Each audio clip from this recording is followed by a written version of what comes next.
sent messengers as bringers of good tidings and warners, so that mankind will have no argument against Allah after the messengers.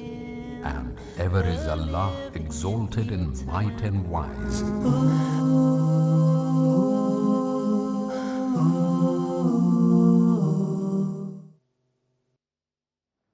Bismillah, alhamdulillah. We've been talking about the prophets up until now in a general term and talking about the effects of following what they brought and what happens when people don't follow it. But now what I'd like to do is to tell you a little bit of background of some of these prophets so you can get a better understanding of how things came about, so you know the stories.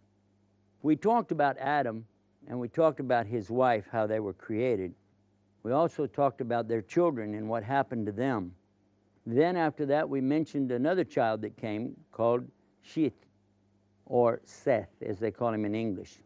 He was instructed by Adam as a prophet himself to know certain things, like the alternation of day and night and the effects and the meaning of it.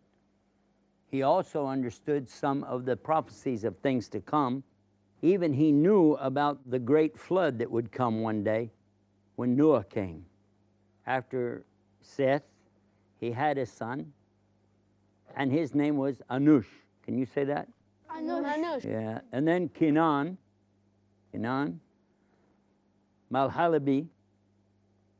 Who cares how you say their names, right? And then he had Yard. That's a strange name, isn't it? Yard. Yeah. Yard. And then Hanukh. Hanukh. Hanukh.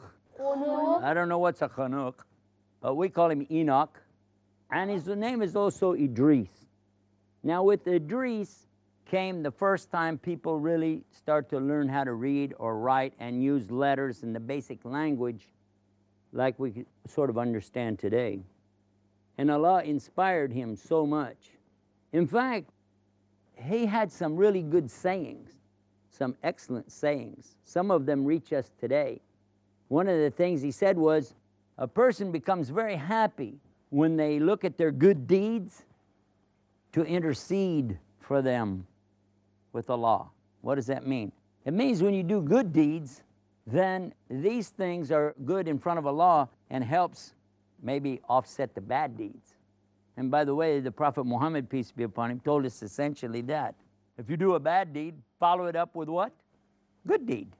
Another thing that he taught us about is that if you really want to show your gratitude to Allah for what Allah gives you, then you share it with other people. And by the way, sometimes that's hard for people to do because they have wealth or they have some money or something, and you don't want to share that with other people. You want it for yourself. But Allah gave it to you. So if you want to really show Allah thank you, you do what? You give it and you share it. Well, after this one, after Enoch or Idris, he also had a son. And then he had a son. And then came the next one called Noah or Nuh. And this is the one we want to talk about today, a little bit about him. And we have talked about it to some extent, but we just talked about the flood and what happened. But what actually came about in the beginning helps you to really understand today's point. The point today being what happens when people worship other than Allah. This is our main point to understand how real evil comes about. We've been talking about sins, talking about evil, but what really brings it about is when people begin to worship other than Allah. It comes in stages. And it's the same stages that came at the time of Noah alayhi salam. What we know is that when people begin to worship other than Allah, that's the beginning of the breakdown. That's the real problem. And so what happened, there were times when there were very good people, and they used to worship Allah. And they were following the religion of Adam.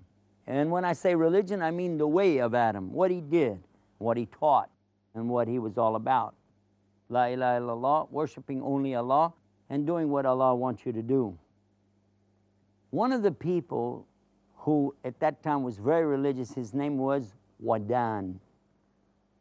Everybody loved Wadan, and he was very nice. And he did what? He worshipped Allah. He shared his wealth that Allah gave him with other people. He was very kind, very nice. And then he died. And the people were sad. Oh my God, they were sad and crying. And then Shaitan came to them and said, oh, you're so sorry for Wadan is gone, yes? He said, yeah, he's gone. So, okay, how about if I give you like a picture of him so you can remember him? They said, this is good, a good idea. Even make a statue of him. Oh, that's good. Put a statue in the meeting place where people used to sit and meet. Put it right where he used to sit. Good idea. And the people used to come and even look at it and remember Wadan. What a great guy he was.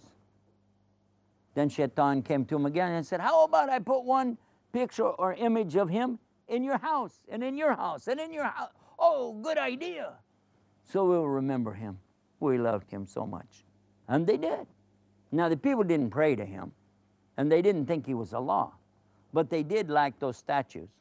And when those people died and their children came and they looked at him and they said, who is this? This is Wadan. Who is Wadan? Oh, okay.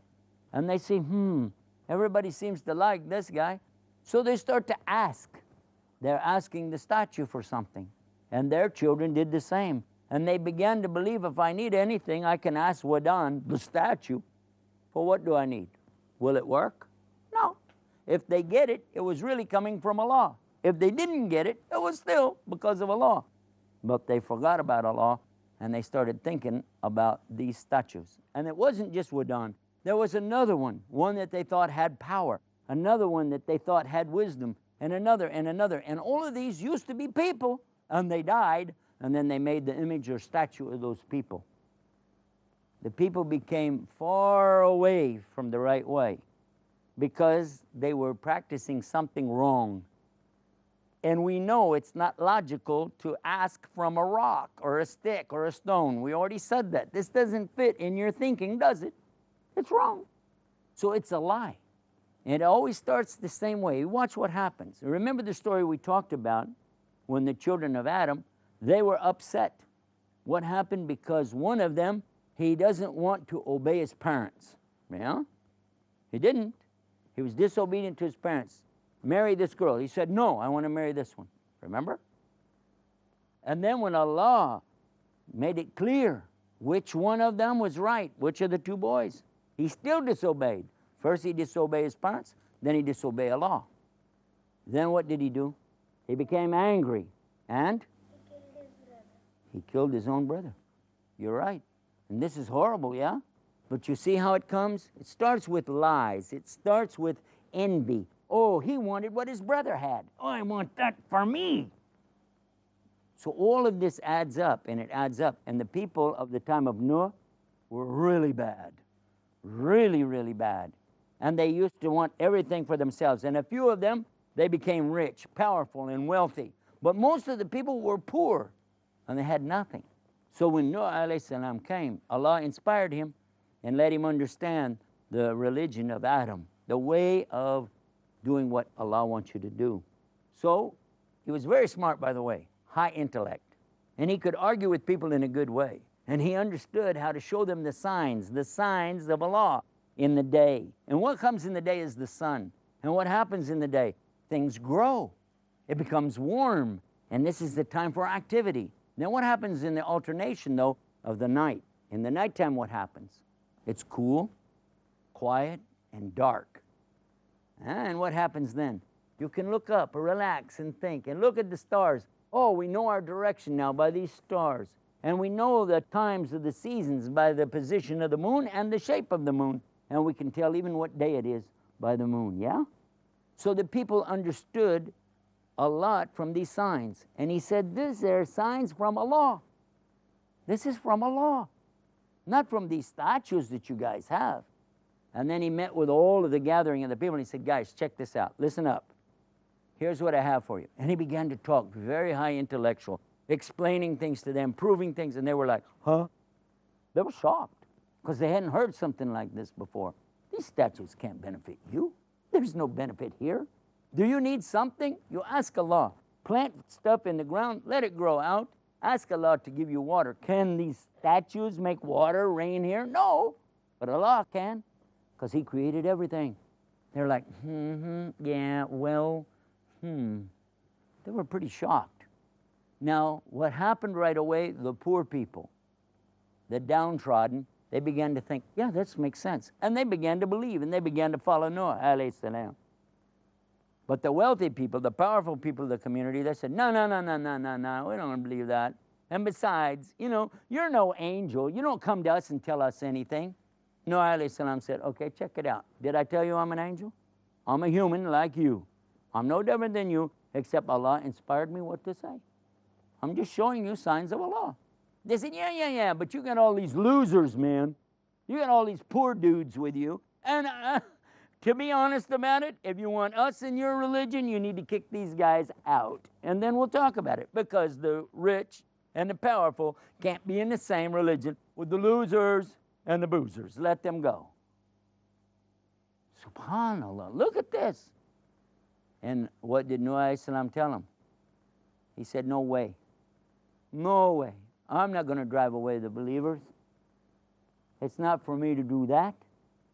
If you want to believe, this is with you. But if you want to disbelieve, only Allah is going to be the guide. So what happened? They began to reject what he said. And then they would say this and that, and then he would bring more proof. And they'd say, oh, darn, what about this? And he would bring more proof and more signs. And this went on until they were exhausted. They were fed up. And they bring something else, and he bring more proof. Because Allah has many signs, many proofs for the disbeliever. Even it went on for almost 1,000 years. On and on and on. And they still didn't believe.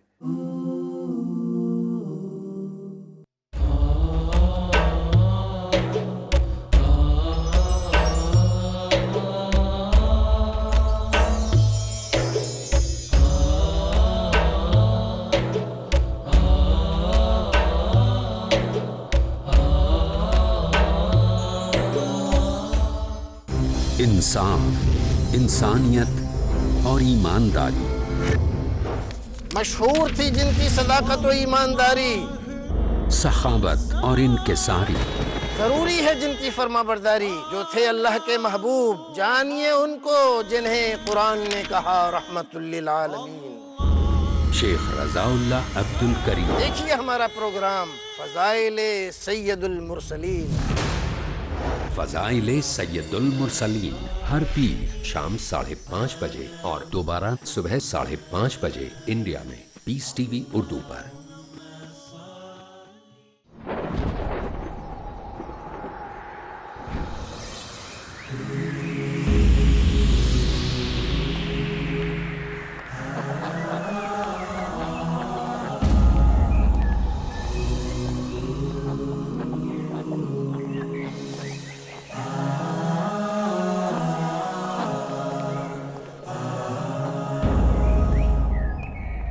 ایک مومن کی اصل منزل آخرت کی منزل ہے، اور ایک مومن کی اصل کامیابی آخرت کی کامیابی ہے۔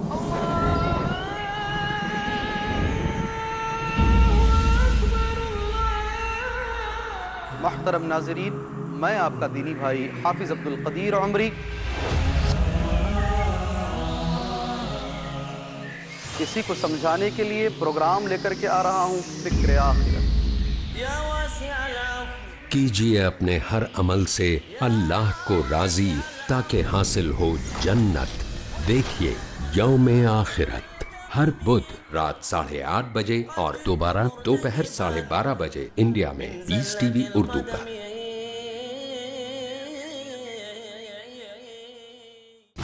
20 سے زائد علماء کرام نظر آئیں گے، ایک ساتھ ایک پلیٹ فارم پیس ٹی وی پر۔ آج بھی ہو جو براہیم سے ایمان پیدا، آگ کٹ سکتی ہے گلستہ پیدا۔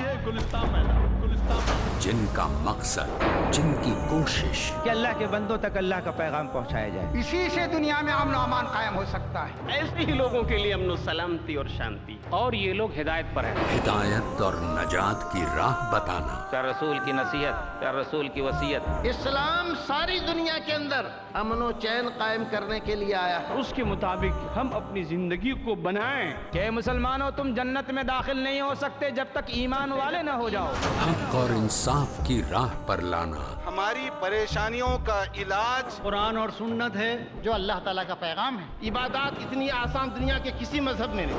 मोहब्बत और अमन की राह पर चलाना। मोहम्मद रसूलुल्लाह सल्लल्लाहु अलैहि वसल्लम के नक्शे कदम पे चले। क़यामत तक आपकी सुन्नत, आपकी शरीयत काबिल अमल है, वाजिबुल अमल। हर मुसलमान का फर्ज है कि वो इस्लाम का पैगाम दूसरों तक पहुंचाए। क्योंकि इस्लाम का हर सबक, हर कानून आम करता है मोहब्बत का चलन, राह अमन। अगला प्रोग्राम पीस टीवी उर्दू पर। What we learn from this is that knowledge and intellect are a big benefit to us if they're based on truth, but no benefit if they're based on lies. And what Nuh alayhi salam had was knowledge and truth. So when you use that and you bring your proof, you can use this for your own understanding and to share it with others exactly what he did. Even those people accused him, remember they said, "Oh, are you some kind of angel?" And he said, "I didn't claim to be any angel. I didn't say that." They said, "Well, what do you want from us?" He said, "I didn't ask you for anything. I don't need anything from you. What I get from Allah. But if you want to believe, it's good for you." Well, what happened next? He kept warning them. Now, this is 1,000 years, and he's warning them and saying Allah's punishment is going to come if you don't do it. Because up to now, you notice the people kind of gradually got away from the right belief to worshiping these statues, gradually. And Allah tells us that He never punishes any nation until what? After He sends a messenger.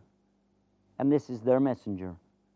He was the messenger to these people. And He was telling them, guys, don't have false worship, worship Allah. And they rejected it. In fact, look what they said. "Oh yeah, if you're truthful, bring it on. Where is it? Where's the punishment? We don't see it." Guess what happened next? He told them, don't ask for this. Don't rush it up.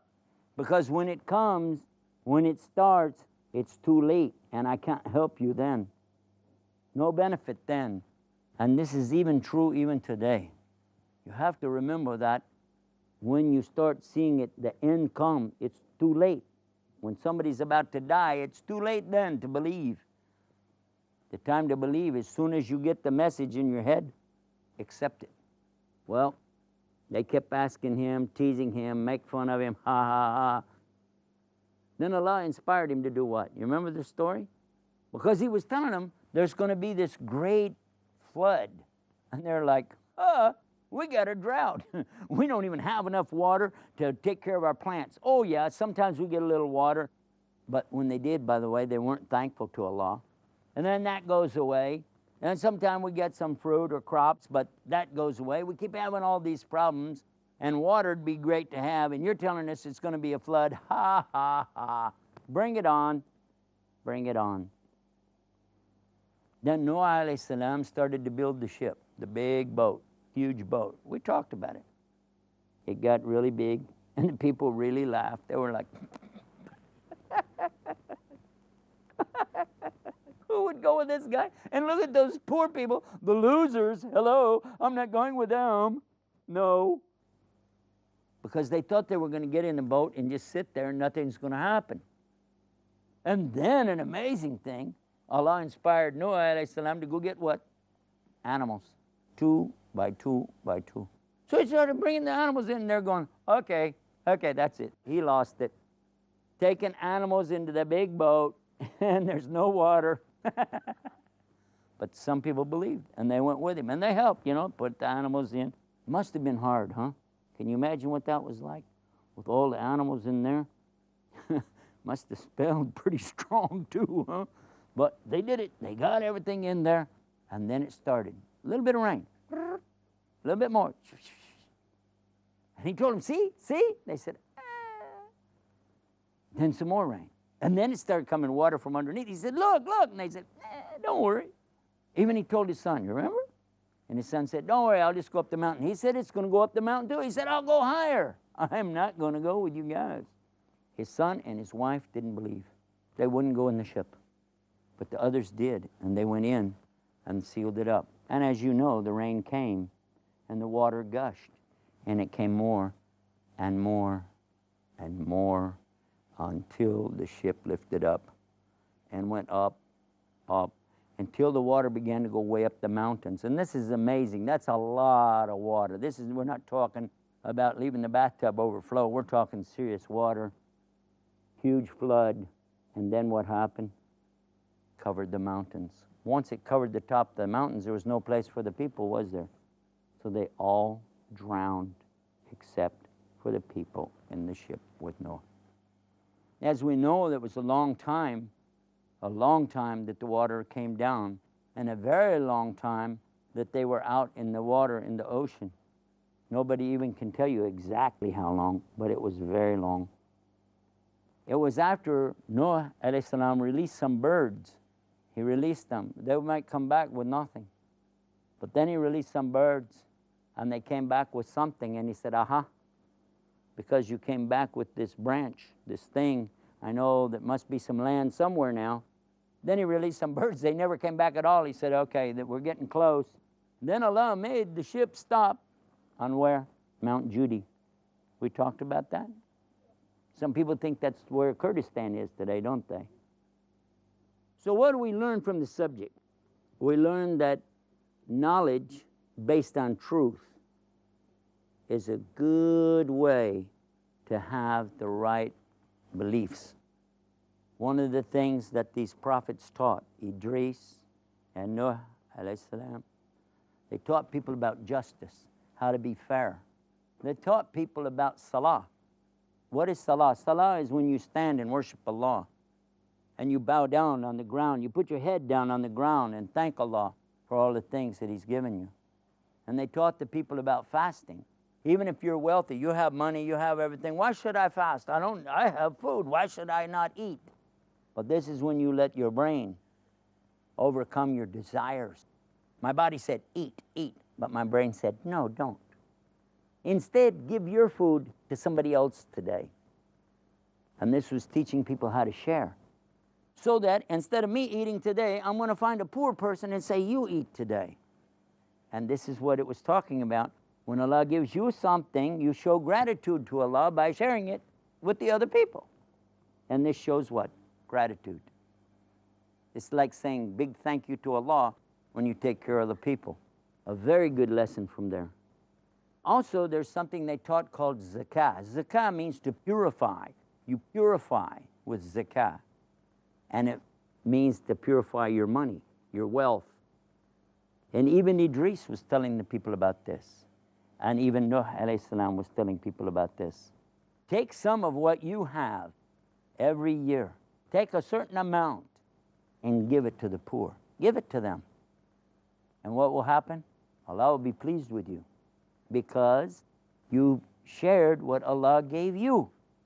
And this is a beautiful thing. So fasting, zakah, charity is another word for charity, and the salah, the worship of Allah, these are all things that we know from all the way back with the ancient prophets. We find it even in the scriptures, even today in the Old Testament, when it said they used to fall on their face. Well, I don't think they slipped on a banana peel and fell. I think you can see that it's talking about sajda, the prostration, when you bow down and put your head on the ground and you thank Allah. You thank Allah for what He's given you. And it talks about when the people used to bow down, and they bowed. And how do you do bow? Ruku'ah. And they used to pray to Allah, and we do that. Supplication or dua. All of these things were being taught by these prophets to their people. All the way from Adam and all the way down through these prophets, all the way to the last prophet, Muhammad sallallahu alaihi wasallam. And today, even the Muslims, we do the same thing. First, we bear witness to the intellectual, clear understanding of the truth. There can only be one God, Allah, and you have to worship Him. And second, in the worship, you do it the way He wants it to be, with our salah. Third, to take what you have and share it with other people, with the zakah. And don't forget fasting. Now, not just in Ramadan. We have Ramadan, a whole month of fasting, yeah? But Allah tells us, even in the Quran, Ya ayyuhalladhina amanu, O you who believe, kutiba alaykum, it's ordered for you to do the Sawm.